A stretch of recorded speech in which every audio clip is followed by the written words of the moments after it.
Reverend VP Isaac గారు Christ Chappell సంఘమునకు కాపరిగా ఉంటున్నారు. వీరు పరిశుద్ధాత్మ అభిషేకంతో దేవుని వాక్యంను అత్యాసక్తితో ప్రసంగించేవారు. ఇప్పుడు మీరు నీటి బాప్తిస్మము అను సందేశంను వింటున్నారు.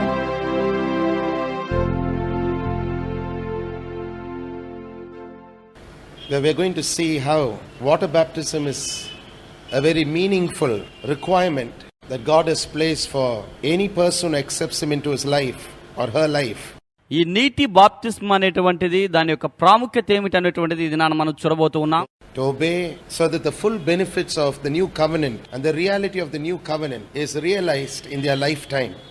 క్రొత్త నిబంధనలో ఉన్నటువంటి వాస్తవాలు మనము వారి జీవితాల్లో కనుగొనగలం. Now when you look at the word baptism, you find that it comes from a Greek word baptizo, B-A-P-T-I-Z-O, baptizo. బాప్తిస్మము అనే దాన్ని మనం చూస్తూ ఉన్నప్పుడు గ్రీక్ పదం బాప్టిజో అనే గ్రీక్ పదం నుండి వస్తూ ఉంది, which literally means to take something and to immerse fully into a liquid. ద్రవ పదార్థములలో ఒక దానిని తీసుకొని అందులో ముంచుట అనే అర్థమును ఇస్తూ ఉంది. Or to dip something fully into a liquid. లేక దేనినైనప్పటికీ ఆ ద్రవములో పూర్తిగా ముంచుట అనే అర్థమును ఇస్తూ ఉంది. Not necessarily water, it can be even oil, but to take something and to immerse completely. అది నీళ్ళనే అర్థం కాదు కానీ ఒకవేళ నూనెలో అయినప్పటికీ దేంట్లో అయినప్పటికీ అది పూర్తిగా ముంచుటం అనేటువంటి అర్థమును ఇస్తూ ఉంది. When you look at it in that context, you find all through the New Testament the same word is used, baptizo. ఈ సందర్భాన్ని మనం చూసినట్లయితే క్రొత్త నిబంధన అంతయు కూడా బాప్టిజో అనే పదమునకు అదే అర్థమును ఇస్తూ ఉంది. And you find that the Bible underlines certain conditions or requirements that someone must meet before he or she is qualified to be baptized. ఎవరైనాను ఈ బాప్తిస్మం తీసుకోవాలి అని అనుకుంటే వారు కొన్ని షరతులను లేక కొన్ని ఆజ్ఞలను నెరవేర్చవలసిన వారై ఉంటూ ఉన్నారు. For example, when you look at a university that gives out degrees, ఉదాహరణకి మనకు డిగ్రీ ఇచ్చేటువంటి లేక పట్టా ఇచ్చేటువంటి ఒక విశ్వవిద్యాలయాన్ని చూసినప్పుడు one of the major things you will see on a degree is this. ఆ డిగ్రీలో మనం చూసేటువంటి ముఖ్యమైన విషయం ఇది. You'll find that the degree makes mention of so and so having fulfilled the requirements of such and such an university is hereby conferred. పలానా పలానా వ్యక్తి పలానా విశ్వవిద్యాలయంలో పలానా షరతులను నెరవేర్చెను అని రాస్తూ ఉంటారు. By the Senate or by the university, the degree, whether it be a Bachelor of Arts or a BSc degree or a Masters of Arts or an MSc degree, అది బిఎస్సి కానీ బ్యాచులర్ డిగ్రీ కానీ లేక master degree కానీ ఏదైనప్పటికీ అందులో పలానా షరతులను నెరవేర్చను అనేటువంటిది ఉంటూ ఉంది. whatever it may be, whether it's in arts or in science, అది ఆర్ట్స్ కానీ లేక సైన్స్ సబ్జెక్ట్ కానీ, the qualification to be considered eligible to receive that degree happens only after requirements are met. ఆ పట్టా పుచ్చుకోవాలి అని అంటే అక్కడ ఇవ్వబడినటువంటి నిబంధనలు లేక షరతులను నెరవేర్చిన తర్వాతనే పట్టా పుచ్చుకోవడానికి అర్హులవుతూ ఉన్నారు. The same way the Bible even talks to us about requirements. 4 requirements are underlined in scripture. అదే రీతిలో దైవ గ్రంథంలో కూడా బాప్తిస్మం తీసుకోవడానికి 4 షరతులను గూర్చి చెబుతూ ఉంది. The first one is found in Acts chapter 2 verses 37 and 38. మొదటి ఆజ్ఞ అపోస్తల కార్యములు 2వ అధ్యాయం 37-38 వచనాల్లో మనం చూడవచ్చును. There you will read of how Peter speaks about repentance. అక్కడ పేతురు ఏ విధంగా మారు మనస్సును గురించి మాట్లాడుతున్నాడో మనం చూడగలం. In Acts chapter 2 verses 37 and 38. అపోస్తల కార్యములు 2వ అధ్యాయం 37-38 వచనాలు. The Bible reads, Now when they had heard this, they were pricked in their heart and said unto Peter and to the rest of the apostles, Men and brethren, what shall we do? వారు ఈ మాట విని హృదయములో నొచ్చుకొని సహోదరులారా మేమేమి చేతుమని పేతురును కడమ అపోస్తలులను అడుగగా. Now this is soon after Peter had finished preaching his first message. పేతురు తన మొదటి ప్రసంగం ముగించిన తర్వాత ఇది జరుగుతుంది. Then Peter said unto them, Repent and be baptized. పేతురు మీరు మారు మనస్సు పొంది పాప క్షమాపణ నిమిత్తం ప్రతివాడు యేసుక్రీస్తు నామమున బాప్తిస్మం పొందుడి. Now the word repent literally means have a change of mind. మారు మనస్సు అనంటే మనస్సు మార్చుకొనుట అనే అర్థం ఇస్తూ ఉంది. Change of mind. మనస్సు మార్చుకొనుట. That means you have been thinking in a particular fashion all this time. అనగా ఇంతకాలము నువ్వు ఒక విధమైనటువంటి ఆలోచనల గురించి ఆలోచిస్తూ ఉన్నావు. Now that you have heard about Jesus of Nazareth as Savior, Healer, Baptizer and coming King, there must be a change of attitude.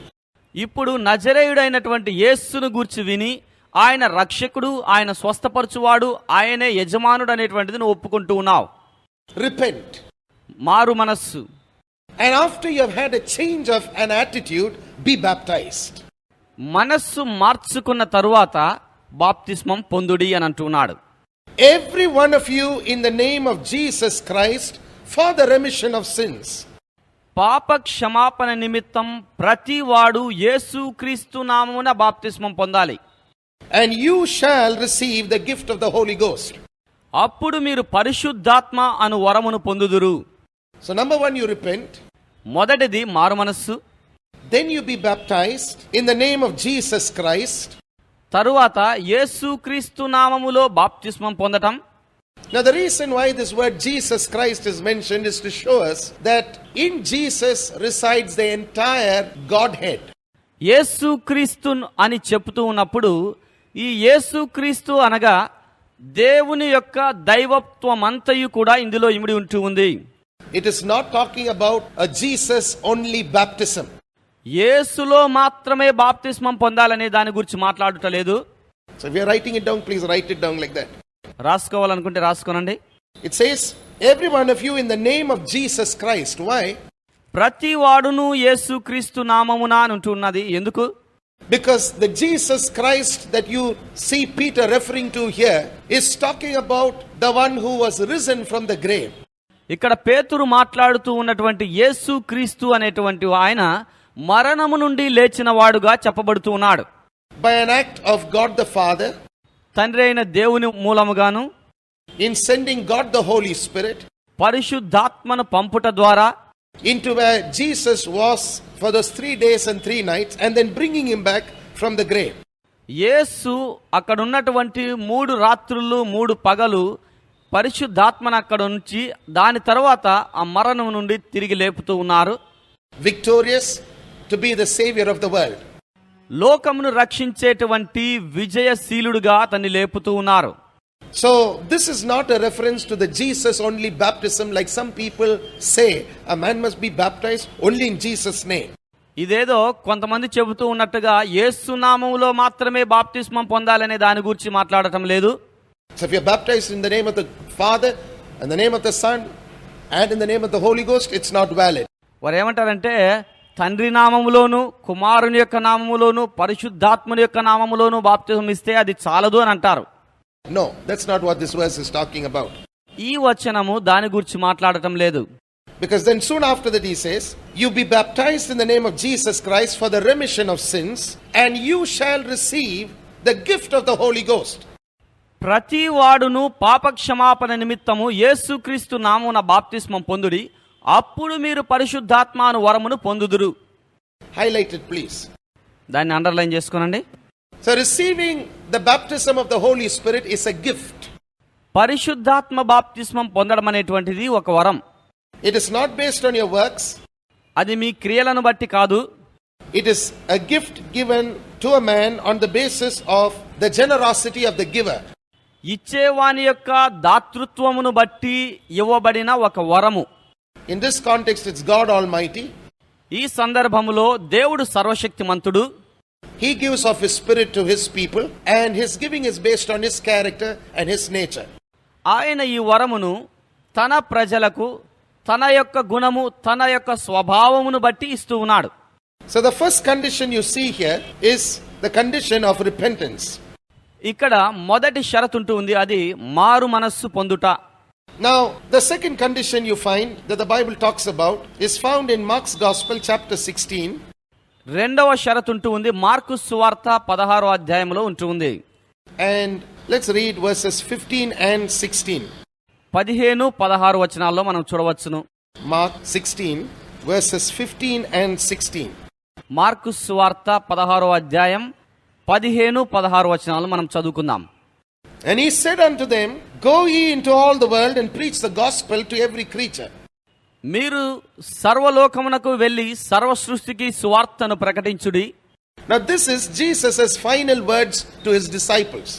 యేసు యొక్క చివరి మాటలు తన శిష్యులకు చెప్తూ ఉన్నాడు. This is what you see Peter following in Acts chapter 2. ఇదే విషయాన్ని పేతురు అపోస్తల కార్యములు 2వ అధ్యాయంలో చేస్తూ ఉన్నాడు. Very clearly you find Jesus saying, Go ye into all the world, preach the gospel to every creature. యేసు అంటూ ఉన్నాడు, మీరు సర్వలోకమునకు వెళ్లి సర్వ సృష్టికి సువార్తను ప్రకటించుడి. He that believeth and is baptized shall be saved. నమ్మి బాప్తిస్మం పొందినవాడు రక్షింపబడును. So believing in the gospel that you hear precedes baptism.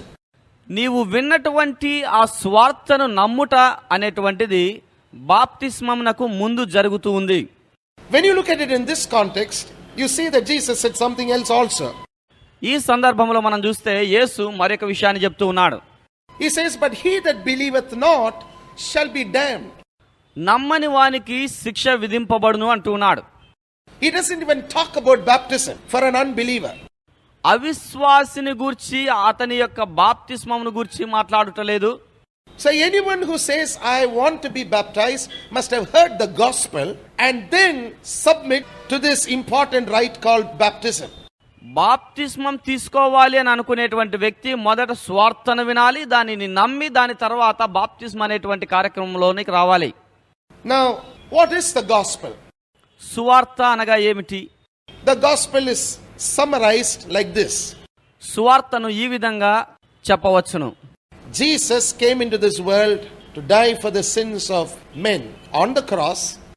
యేసు ఈ లోకంలోనికి వచ్చి మానవాళి పాపముల నిమిత్తమై కల్వరి శిలువలో మరణించి, He died, he was buried, and on the third day God raised him up from the grave. మరణించిన తర్వాత అతన్ని సమాధిలో ఉంచబడ్డాడు. ఆ సమాధిలో నుండి 3వ దినాన తిరిగి లేచాడు. And because God raised him up from the grave, when I believe in him, I have eternal life. Now this is the gospel. దేవుడు యేసును మృతుల్లో నుండి లేపాడు కాబట్టి నాకు నిత్య జీవం ఉన్నది అనేటువంటిది మనం ఎప్పుడైతే నమ్ముతూ ఉన్నామో అదే సువార్త అవుతూ ఉంది. I have eternal life because of my faith in Jesus Christ. యేసు క్రీస్తునందు నేను విశ్వాసం ఉంచాను కాబట్టి నాకు నిత్య జీవం ఉంటూ ఉంది. The first one who came back from the grave alive. మరణము నుండి మొట్టమొదటిగా తిరిగి లేచిన వాడుగా ఆయన ఉంటూ ఉన్నాడు. Alive to God, alive to holiness, righteousness, and every other condition that heaven had put for someone to be able to come back from this earth to be in the very presence of God Almighty. ఈ భూమి మీద నుండి సర్వశక్తిమంతుడైనటువంటి దేవుని వద్దకు రావడానికి పరలోకములో కొన్ని షరతులు ఉంటూ ఉన్నాయి. అదేంటి అంటే నీతి నిమిత్తమై సజీవుడుగా ఉండాలి, పరిశుద్ధత నిమిత్తమై సజీవుడుగా ఉండాలి. ఈ విధమైనటువంటి షరతులను నెరవేర్చినటువంటి వాడుగా యేసుంటూ ఉన్నాడు.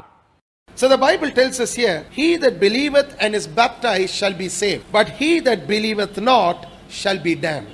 యేసు అంటూ ఉన్నాడు, నమ్మి బాప్తిస్మం పొందిన వాడు రక్షింపబడును, నమ్మని వానికి శిక్ష విధింపబడును.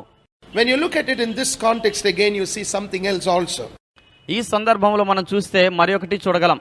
Infants cannot hear the gospel, చిన్న పిల్లలు స్వార్థను వినలేరు, believe the gospel, స్వార్థను నమ్మను లేరు, and be baptized like Jesus here made as a requirement. యేసు ఇక్కడ చెప్పిన విధానములో వారు బాప్తిస్మమును పొందలేరు. A small infant cannot hear the gospel, believe the gospel, and be baptized. ఒక చిన్న బాలుడు స్వార్థను వినను లేడు, నమ్మను లేడు, యేసు చెప్పినట్లుగా బాప్తిస్మం పొందను లేడు. Hearing, believing, and being baptized is the second condition. వినుట, నమ్ముట, బాప్తిస్మం పొందుట అనేటువంటిది రెండవ షరతుగా ఉంటుంది. It's only then in verses 17 and 18 you hear Jesus speaking about these signs shall follow the believing one. దాని తర్వాతనే నమ్మిన వారి వలన ఈ సూచక్రియలు కనబడును అని యేసు చెబుతూ ఉన్నాడు. The one who has done verses 15 and 16. 15-16 వచనాలను చేసిన వాని ద్వారా ఈ సూచక్రియలు కనబడును. What will happen in their life? In my name shall they cast out devils. వారి జీవితంలో ఏమవుతుంది? నా నామములో దయ్యములను వెలగొట్టుదురు. That's the basic first thing that will happen. అది మొట్టమొదట జరిగేటువంటి విషయం. They shall speak with new tongues, వారు క్రొత్త భాషలు మాట్లాడుదురు. praying in the Holy Ghost. పరిశుద్ధాత్మలో ప్రార్థన చేయుదురు. They shall take up serpents. వారు పాములను ఎత్తి పట్టుకొనినప్పుడు, Not talking about literal serpents, but talking about things that are dangerous, that have the capacity to strike and to kill. అదేదో నిజమైనటువంటి పాములను ఎత్తి పట్టుకోమని చెప్పడం లేదు, కానీ ప్రమాదకరమైనటువంటివి, దాని ద్వారా మరణం సంభవించేటువంటి కొన్ని విషయాలను మనం చేపట్టినప్పుడు, But the power to kill will lose its power when these people stretch out their hands. ఇలాంటి ప్రజలు వారి చేయి చాపినప్పుడు చంపేటువంటి శక్తి వారికి కోల్పోతూ ఉన్నారు. They shall take up serpents. If they drink any deadly thing, again it's there, it shall not hurt them. మరణకరమైనదేది త్రాగినను అది వారికి హాని చేయదు. They shall lay hands on the sick and they shall recover. రోగుల మీద చేతులుంచినప్పుడు వారు స్వస్థత నొందుదురు. Now these are signs that God said which would follow the believing one. నమ్మిన వారి వలన ఈ సూచక్రియలు కనబడును అని యేసు చెబుతూ ఉన్నాడు. The believing one stands qualified as the believing one because he has believed in the gospel of Jesus Christ. నమ్మిన వాడు యేసుక్రీస్తు స్వార్థయందు నమ్మకం ఉంచుతున్నాడు కాబట్టి అతడు కదలక నిల్చుండేటువంటి వాడై ఉంటున్నాడు. Now let's go to the third condition. మూడవ షరతులోనికి వెళ్దాం. The third condition that the Bible highlights a man should meet is found in 1 Peter chapter 3 verse 21. మూడవ షరతు మొదటి పేతురు 3వ అధ్యాయం 21వ వచనాన్ని చూద్దాం. The answer of a good conscience towards God. దేవుని విషయమై నిర్మలమైన మనస్సాక్షి కలిగి ఉండటం. 1 Peter chapter 3 and verse 21. మొదటి పేతురు 3వ అధ్యాయం 21వ వచనం. For even hereunto were ye called, because Christ also suffered for us, leaving us an example that we should follow in his steps. దానికి సాదృశ్యమైన బాప్తిస్మము ఇప్పుడు మిమ్మును రక్షించుచున్నది. అదేమనగా శరీర మాలిన్యము తీసివేయుట కాదు గాని యేసుక్రీస్తు పునరుత్థాన మూలముగా దేవుని విషయము నిర్మలమైన మనస్సాక్షినిచ్చు ప్రత్యుత్తరమే. Now this is what you see in 1 Peter chapter 2 verse 21. Now look at that verse in light with 1 Peter chapter 3 verse 21. మొదటి పేతురు 2వ అధ్యాయం 21వ వచనమునకు మొదటి పేతురు 3వ అధ్యాయం 21వ వచనమునకు మధ్య పోల్చి చూసినట్లయితే, so we follow the same footsteps of Jesus. Okay? యేసుక్రీస్తు యొక్క అడుగు జాడల్లో మనము కూడా నడుచుకుంటూ ఉన్నాం. The like figure whereunto even baptism doth also now save us, not the putting away of the filth of the flesh, but the answer of a good conscience towards God by the resurrection of Jesus Christ. దానికి సాదృశ్యమైన బాప్తిస్మము ఇప్పుడు మిమ్మును రక్షించుచున్నది. అదేదనగా శరీర మాలిన్యము తీసివేయుట కాదు గాని యేసుక్రీస్తు పునరుత్థాన మూలముగా దేవుని విషయము నిర్మలమైన మనస్సాక్షినిచ్చు ప్రత్యుత్తరమే. It's amazing. Jesus says, follow me. I was baptized, you be baptized. యేసు అంటూ ఉన్నాడు, నన్ను వెంబడించుడు అని. నేను బాప్తిస్మం పొందాను కాబట్టి మీరు బాప్తిస్మం పొందాలి అంటూ ఉన్నాడు. Why?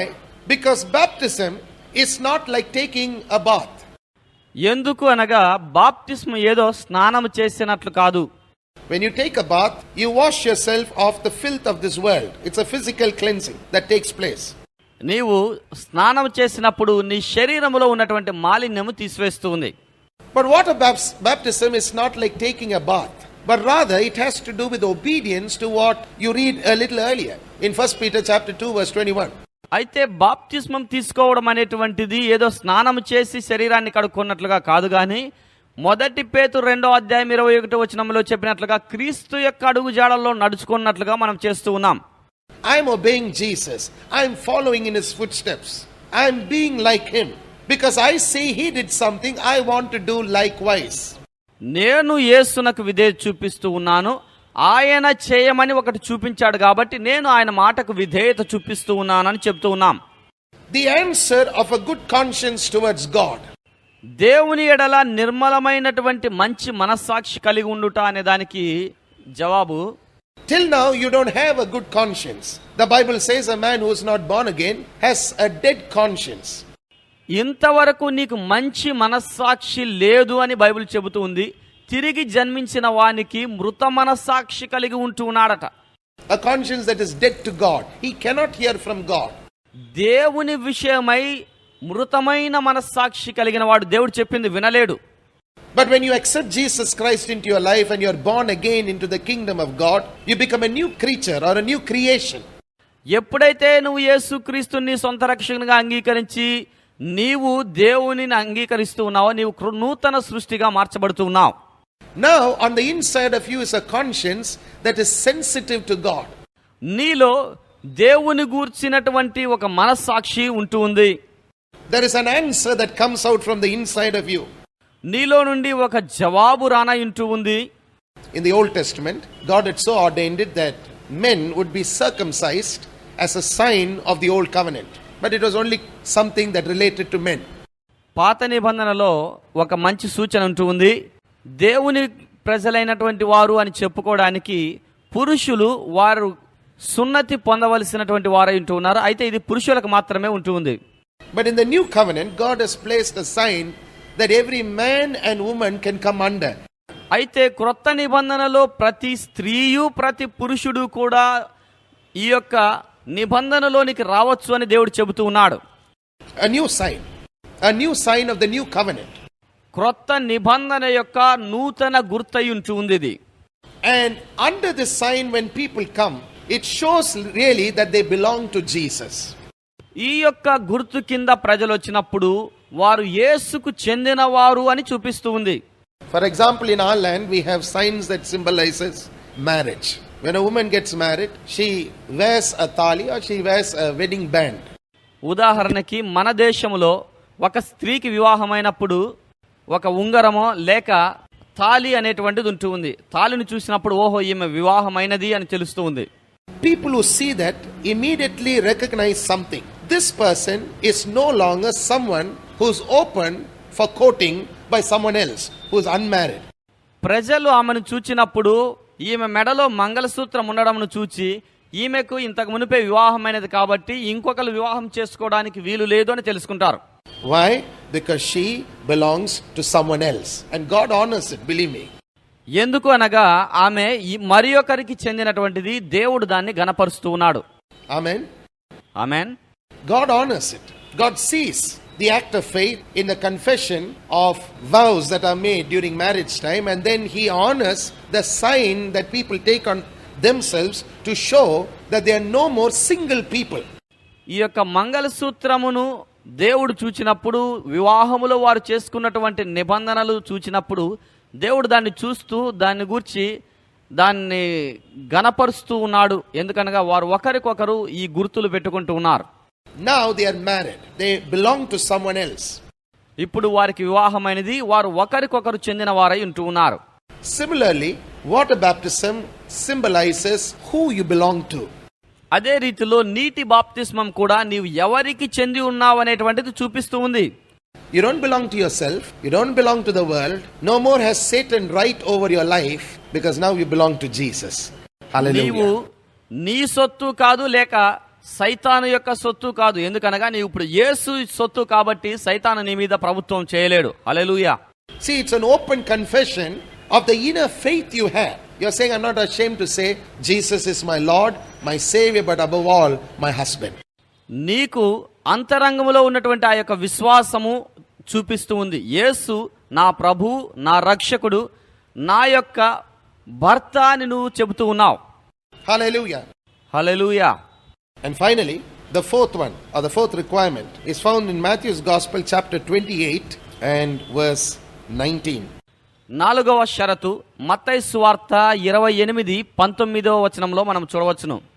Now this is again Jesus speaking to his disciples. Go ye therefore and teach all nations, baptizing them in the name of the Father and of the Son and of the Holy Ghost, teaching them to observe all things whatsoever I have commanded you. And lo, I am with you always, even unto the end of the world. కాబట్టి మీరు వెళ్ళి సమస్త జనులను శిష్యులనుగా చేయుడి, తండ్రి యొక్కయు కుమారుని యొక్కయు పరిశుద్ధాత్మ యొక్కయు నామములోనికి వారికి బాప్తిస్మమివుడి. నేను మీకు ఏ ఏ సంగతులను ఆజ్ఞాపించుతునో వాటన్నిటినీ గైకొనవలనని వారికి బోధించుడి. ఇదిగో నేను యుగ సమాప్తి వరకు సదాకాలము మీతో కూడా ఉన్నానని వారితో చెప్పెను. Go ye therefore and make disciples or teach all nations. కాబట్టి మీరు వెళ్ళి సమస్త జనులను శిష్యులనుగా చేయుడి, వారికి బోధించుడి అని చెప్తూ ఉన్నాడు. If you say I'm a disciple of Christ, not only must you be taught, because Jesus said teach them to observe all things that I have commanded you, but you also got to do what Jesus asked you to do. యేసుక్రీస్తు యొక్క శిష్యుడు అని నువ్వు చెబుతూ ఉన్నప్పుడు యేసు చెప్పిన మాటలన్నిటినీ వినేటువంటి వాడవు మాత్రమే కాదు, ఆ మాటలన్నీ గైకొనమని చెబుతూ ఉన్నావు. What did he ask the disciples to go and do? First, teach all nations, baptizing them. How? In the name of the Father and of the Son, that's Jesus Christ, and of the Holy Ghost. ఆ శిష్యులకేమని చెప్తూ ఉన్నాడు? మీరు వెళ్ళి సర్వలోకమునకు స్వార్థన ప్రకటించి సర్వ జనులను శిష్యులనుగా చేసి తండ్రి యొక్కయు కుమారుని యొక్కయు పరిశుద్ధాత్ముని యొక్క నామములో వారికి బాప్తిస్మం ఇవ్వుడి అని చెప్తూ ఉన్నాడు.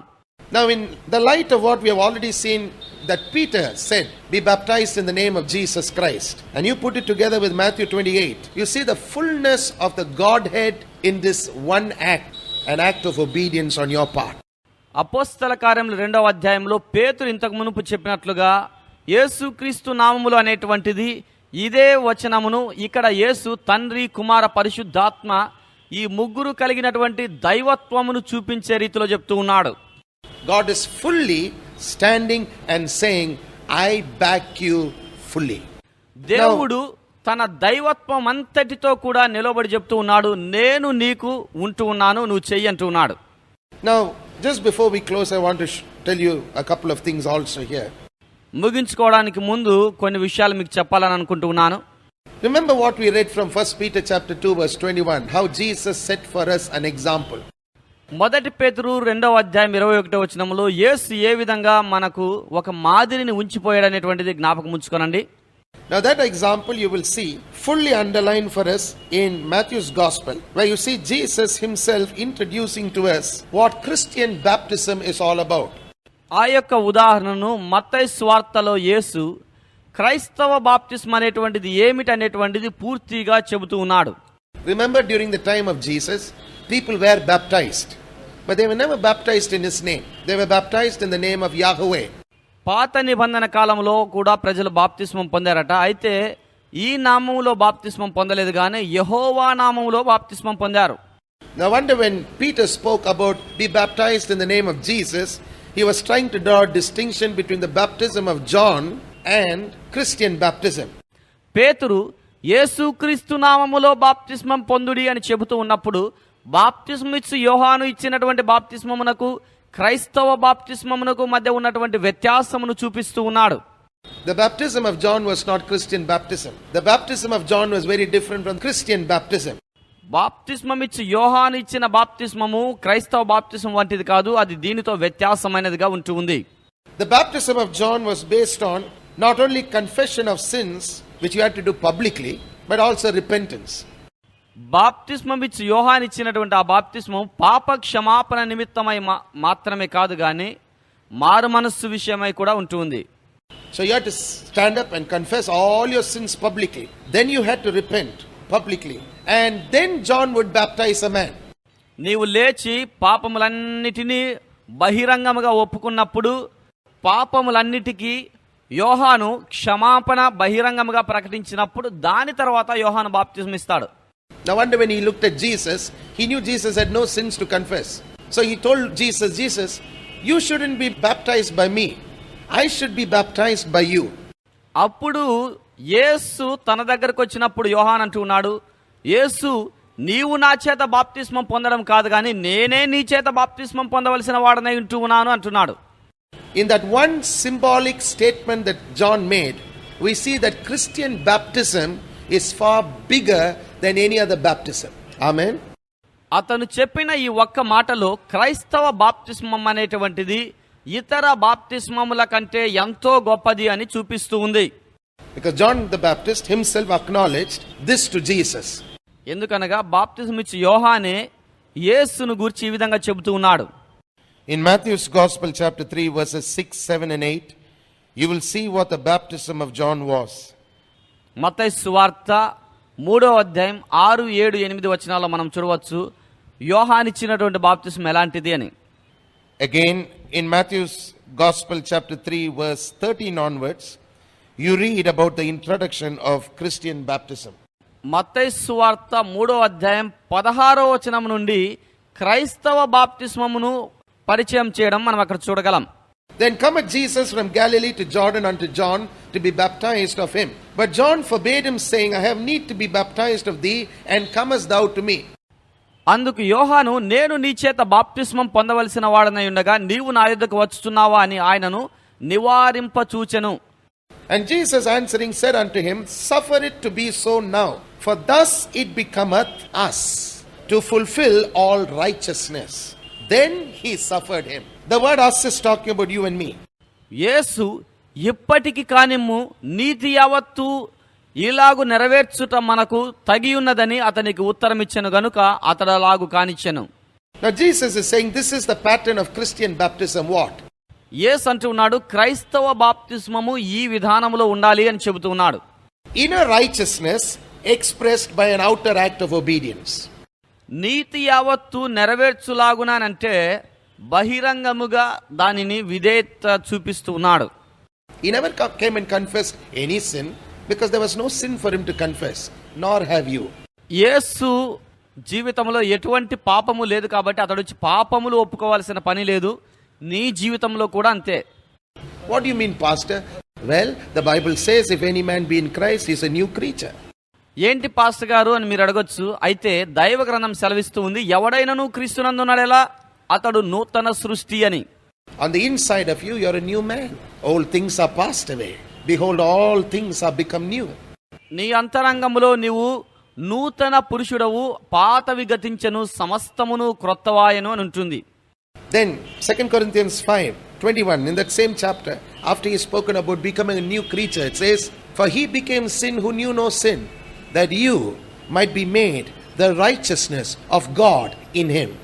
2 కొరింథీయులకు రాసిన పత్రిక 5:21 వచనములో చూస్తూ ఉంది, ఎందుకనగా మనమాయన యందు దేవుని నీతి అగునట్లు పాపమెరుగని ఆయనను మన కోసము పాపముగా చేసెను. So you really have no confession of sins to make this day. That's why we don't baptize people who don't know Jesus. ఈ దినాన మీలో ఎటువంటి పాపము లేదు, ఎందుకంటే యేసును అంగీకరించారు కాబట్టి ఇప్పుడు పాపాలు ఒప్పుకోవాల్సిన పని లేదు. అందుకని యేసును తెలియని వ్యక్తికి నేను బాప్తిజం ఇవ్వను. They have sins. They still have to come and accept Christ as Lord of their life. Amen. యేసును అంగీకరించిన వారు ఇప్పటికైనా వచ్చి యేసు ప్రభు అని రక్షకుడని అంగీకరించాలి. But you, if you have accepted Jesus into your heart, you don't have sin. You are coming just like Jesus came to John. నీవు యేసును అంగీకరించినట్లయితే నీలో ఎటువంటి పాపము లేదు. యేసు యోహాను దగ్గరకు వచ్చినట్లుగా నీవు కూడా రావచ్చు. So what did Jesus say? ఇప్పుడు యేసు ఏమని చెబుతూ ఉన్నాడు? He looked at John and said, Suffer it to be so now, for thus it becometh us to fulfill all righteousness. Matthew chapter 3 verse 15. మత్తయి సువార్త 3వ అధ్యాయం 15వ వచనంలో చెప్పినట్లుగా అతడు ఇప్పటికి కానిమ్ము నీతి యావత్తు నెరవేర్చుటకు ఈలాగు కానిమ్ము అని చెబుతూ ఉన్నాడు. I am righteous on the inside, Jesus was saying, but my righteousness is useless as long as I refuse to obey. Therefore, let me obey. నేను అంతరంగములో నీతిమంతుణ్ణి, అయితే విధేయత లేకుండా నా నీతి వ్యర్థమవుతూ ఉంది. కాబట్టి మొదట విధేయత చూపించని. Obey what is the question? దేనికి విధేయత అనేటువంటిది ప్రశ్న. Obey what he knew John was sent to do. యోహాను దేనిని చేయడానికై పంపబడ్డాడో దానికి విధేయత. Remember, John was sent by God, Yahweh, Jesus' father, to baptize. Jesus knew it. So he said, let me obey. Then John let him obey. యోహాను యేసు తండ్రి అయినటువంటి యెహోవా చేత బాప్తిస్మం ఇవ్వడానికే ఈ లోకానికి పంపబడ్డాడు. కాబట్టి యేసు ఆయన దగ్గరికి వెళ్ళి నీతి యావత్తు నెరవేర్చుటకు ఈలాగు కానిమ్ము అని చెప్పినప్పుడు యోహాను విధేయత చూపిస్తూ ఉన్నాడు. Today, baptism is obedience. Inside righteousness expressed by an outer act of obedience. ఈ దినాన బాప్తిస్మం అనేటువంటిది అంతరంగములో ఉన్నటువంటి ఆ యొక్క నీతిని బహిరంగముగా చూపిస్తూ ఉన్నాం. But that's not all. There's something which is very, very important that I want to say and close. అంతేకాదు ఎంతో ప్రాముఖ్యమైన కార్యం ఒకటి ఉంటుంది, అది చెప్పి ముగించుకుందాం. In the New Testament you will read of so many areas that talks about water baptism, but two very, very definite examples of water baptism is recorded for us. క్రొత్త నిబంధనలో నీటి బాప్తిస్మమును గూర్చి అనేక ఉదాహరణలు ఉంటూ ఉన్నాయి. అయితే ప్రత్యేకంగా 2 ఉదాహరణలు ఉంటూ ఉన్నాయి, వాటిని చూద్దాం. The first example is of a man called Noah. In 1 Peter chapter 3 verses 19 to 21, you read about how Noah is spoken about and what happened as a result of the ark floating on the water. మొదటి ఉదాహరణ 1 పేతురు 3వ అధ్యాయము 9 నుంచి 11 వరకు ఉంటుంది. నోవాహును గురించి చెప్పబడుతూ నోవాహు తన యొక్క ఓడలో ఏ విధంగా ఉంటూ ఉన్నాడనే దాని గురించి చెప్పబడుతూ ఉంది. Now, what is this talking about? How was Noah saved? Not because he built the ark. He was saved because he believed God's word that the rain would come. నోవాహు ఏదో ఓడను చేసుకున్నంత మాత్రాన రక్షింపబడలేదు గాని ఈ విధంగా వర్షము రాబోతూ ఉందని తెలిసి దానిని నమ్మి దాని మూలంగా రక్షింపబడ్డాడు. He had never seen rain. He never knew what rain was all about. So while he was spending all those many years in building the ark, he was believing one thing. ఆయన ఎప్పుడూ కూడా వర్షమును చూడలేదు కాబట్టి అతడు ఇన్ని సంవత్సరములు ఆ యొక్క ఓడను తయారు చేస్తూ ఉన్నప్పుడు వర్షము వస్తాదనేటువంటిది విశ్వసించి ఆ ఓడను తయారు చేస్తూ ఉన్నాడు. Not the specifications of the ark. He was believing that after he finished with the building of the ark, the rain would come. అదేదో వ్యత్యాసమైనటువంటి విశ్వాసం కాదు, నేను ఎప్పుడైతే ఈ యొక్క పడవను చేసి ముగిస్తానో అప్పుడు వర్షం వస్తుంది అని నమ్ముతూ ఉన్నాడు. So he was saved by faith. That's how you are saved. Hallelujah. Not by works.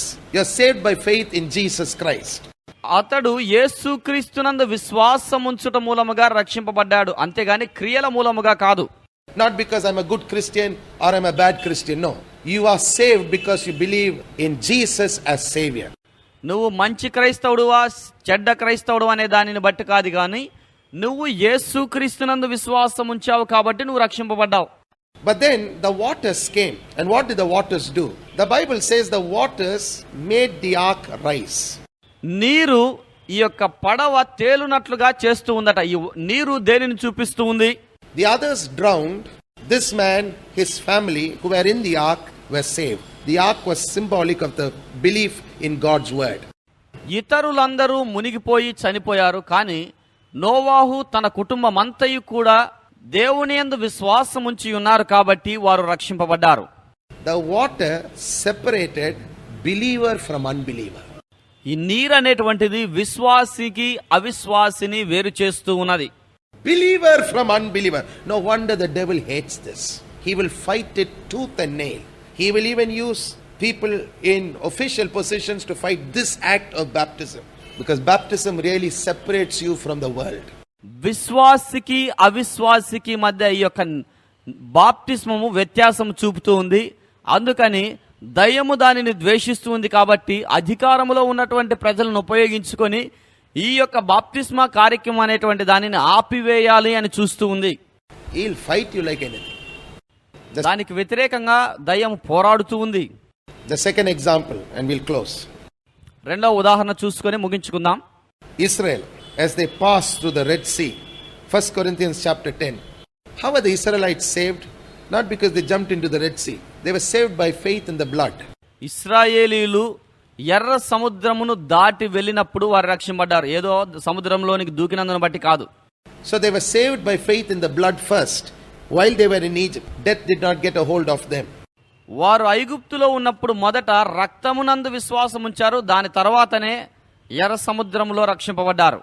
But then, as they passed through the Red Sea, they passed into life and blessing. వారు ఎర్ర సముద్రమును దాటుతూ ఉన్నప్పుడు జీవము ఆశీర్వాదములోనికి దాటుతూ ఉన్నారు. But the ones who thought, well, we also can go in, the Egyptians, when they entered the Red Sea, the Bible says the Red Sea came over them. మరి ఒక గుంపు ప్రజలుంటూ ఉన్నారు ఐగుప్తీయులు. వారేమనుకుంటున్నారు, మేము కూడా దాటగలమని చెప్పి వారు సముద్రంలోనికి ప్రవేశించారు. And what was a way of blessing for one group become a place of death for the other.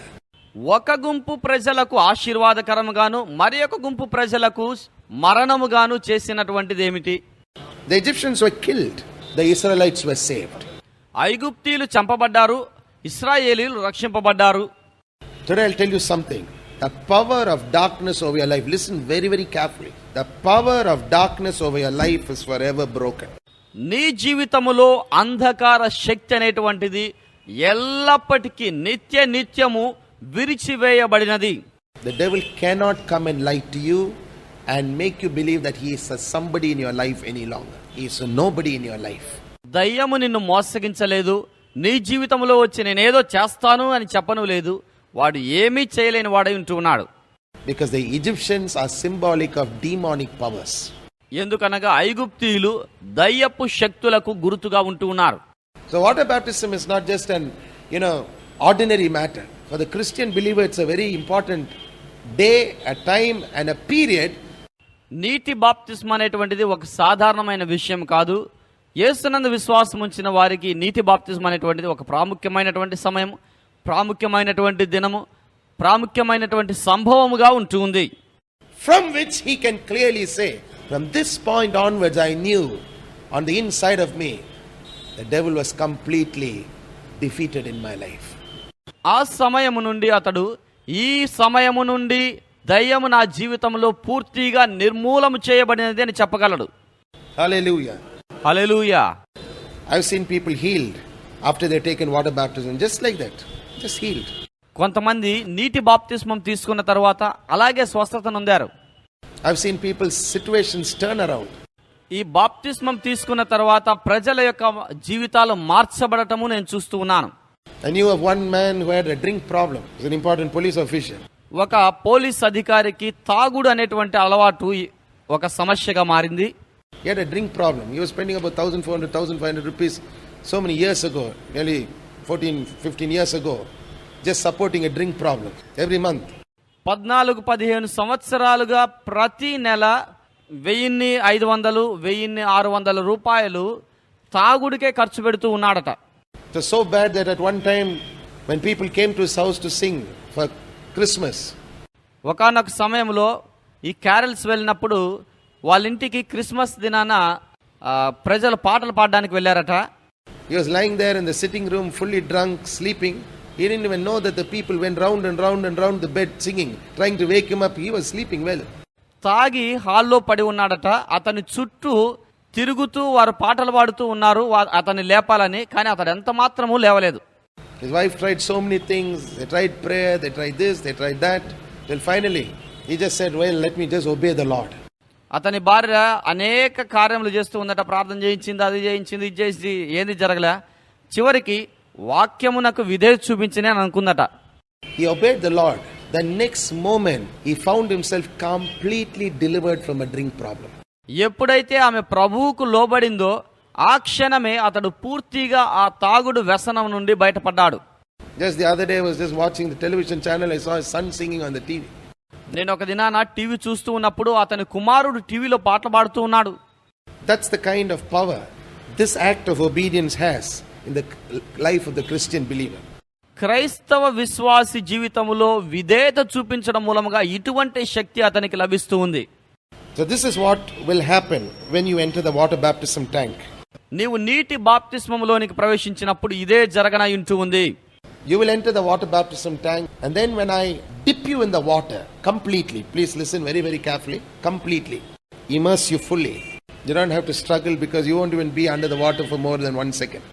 నీవు నీటి బాప్తిస్మం తొట్టెలోనికి వెళ్ళినప్పుడు నేను నిన్ను పూర్తిగా ముంచిన తరువాత ఆ నీళ్ళలో ఒక క్షణానికి మించి ఉండవు. You are showing the world that just like Jesus died and was buried, I am burying my past life in Christ. యేసు ఏ విధంగా చనిపోయి పాతిపెట్టబడ్డాడో నా గత జీవితాన్ని కూడా నేను మరణించి నా గత జీవితాన్ని నేను క్రీస్తులో పాతిపెడుతూ ఉన్నానని చెప్తూ ఉన్నావు. And just like Jesus rose from the grave victoriously, the moment I bring you out of the water, you are saying, I will lead a victorious life. You will read about this truth in Romans chapter 6. యేసు ఏ విధంగా అయితే విజయవంతుడుగా పైకి లేచాడో నీవు కూడా ఏం చెప్తున్నావు? నా క్రైస్తవ జీవితంలో నేను కూడా విజయవంతంగా ఉంటాను అని చెబుతూ ఉన్నావు. So regardless of who you are, when you obey there is blessing. Therefore, let's bow our heads in prayer, please. నీవెవరైనప్పటికీ దేవుని యొక్క ఆశీర్వాదాలు పొందుకోవడానికి విధేయత చూపించు. తల వంచి ప్రార్థన చేసుకుందాం. God's divine blessing will flow towards you. Hallelujah. దేవుని యొక్క దైవిక ఆశీర్వాదములు నీ జీవితంలో ప్రవహిస్తాయి. హల్లెలూయా. Father, in the name of Jesus Christ of Nazareth, తండ్రి, నజరేయుడైన యేసుక్రీస్తు నామములో we thank you for this wonderful day. ఈ అద్భుతమైన దినమును బట్టి మీకు వందనములు. Thank you for the blessed truths that we have heard from the word of the living God. సజీవుడైన దేవుని యొద్ద నుండి మేము మంచి వర్తమానములు విన్నాము, మీకు వందనములు. You said, believe and be baptized in your word to us, O Father. మీ యొక్క వాక్యం సెలవిచ్చినట్లుగా నమ్మి బాప్తిస్మం పొందుడి అని అంటూ ఉన్నారు. They are truly blessed people who hear and obey, O Lord. మీ యొక్క వాక్యమును విని దానికి విధేయత చూపించిన వారు నిజముగా ధన్యులు అని సెలవిస్తూ ఉన్నారు. I pray for every brother and every sister who will be obeying in the waters of baptism, regardless of their age. నీతి బాప్తిస్మమునకు విధేయత చూపించేటువంటి ప్రతి సహోదరి సహోదరులను వారి యొక్క వయస్సు తేడా లేకుండా వారందరి కొరకు ప్రార్థన చేస్తూ ఉన్నాను. They have believed now and they are obeying. వారు విశ్వాసం ఉంచి విధేయత చూపిస్తూ ఉన్నారు. Show them your glory, O Father. తండ్రి, మీ యొక్క మహిమను వారికి చూపించుడి. Yes, in Jesus' name. యేసు నామములో చేయండి. Just like you showed Noah glorious deliverance. నోవాహుకు ఏ విధంగా అయితే మహిమకరమైన విడుదలనిచ్చారో, Just like you showed the children of Israel again a glorious deliverance. ఇశ్రాయేలు పిల్లలకు ఏ విధంగా అయితే మహిమకరమైనటువంటి విడుదలనిచ్చారో, Show your people deliverance, O Father. నీ ప్రజలకు విడుదలను చూపించండి తండ్రి. Glorious deliverance. మహిమకరమైన విడుదల, Continual deliverance. కొనసాగుతూ విడుదలనివ్వండి. Touch everyone in a special way, O Father. ప్రతి ఒక్కరిని ప్రత్యేకమైన రీతిలో ముట్టండి తండ్రి. Protect the ones who are obeying you in the waters of baptism under the blood of Jesus. యేసు రక్తము కింద నీటి బాప్తిస్మమునకు విధేయత చూపించి ప్రతి ఒక్కరిని ఆశీర్వదించండి. And I pray that they'll always live as more than conquerors. వారెల్లప్పుడూ అత్యధిక విజయం పొందిన వారుగా జీవించినట్లుగా సహాయం చేయండి. Touch everyone in a special way. ప్రతి ఒక్కరు కూడా ఒక ప్రత్యేకమైన విధానములో The blood of the covenant be upon them, O Father. నిబంధన రక్తం వారి మీద ఉండనివ్వండి తండ్రి. And I thank you, Father. మీకు వందనములు తండ్రి. I also pray by faith విశ్వాసముతో ప్రార్థన చేస్తూ ఉన్నాం. for everyone who will be hearing the sound of my voice. నా యొక్క స్వరం వింటూ ఉన్నటువంటి ప్రతి ఒక్కరి కొరకు ప్రార్థన చేస్తూ ఉన్నాం. Over this CD, O Father. ఈ యొక్క CD ద్వారా Whose heart you are touching, O God, to obey you in the waters of baptism. ఈ నీటి బాప్తిస్మమును గూర్చి ఎవరి యొక్క హృదయాన్ని మీరు ముడుతూ ఉన్నారో వారు నీకు విధేయత చూపించినట్లుగా I pray and ask in Jesus' mighty name. యేసు శక్తి కలిగిన నామములో ప్రార్థించి అడుగుతూ ఉన్నాము తండ్రి. That you would work a good work in their lives. వారి జీవితంలో సత్క్రియలు చేయమని ప్రార్థన చేస్తూ ఉన్నాం. As they obey you. వారు మీకు విధేయత చూపించుండగా, And as they surrender వారు మీకు సమర్పించుకొనుచుండగా, to the precious working of God the Holy Spirit in their lives. వారి జీవితంలో పరిశుద్ధాత్మ దేవునిని గూర్చి మీకు అప్పగించుకొనుచుండగా, Thank you, Father. తండ్రి మీకు వందనములు. In Jesus' name we pray. And everybody said, Amen. యేసు నామములో ప్రార్థిస్తూ ఉన్నాము తండ్రి. అందరూ చెప్పండి ఆమెన్. పాస్టర్ ఐజాక్ గారి ప్రసంగము ఇంతటితో ముగించబడినది. పాస్టర్ ఐజాక్ గారి ప్రసంగాల వివరముల కొరకు లేదా 16 పేజీల ది పుల్పిట్ అను ఉచిత మాసపత్రిక కొరకు సంప్రదించండి.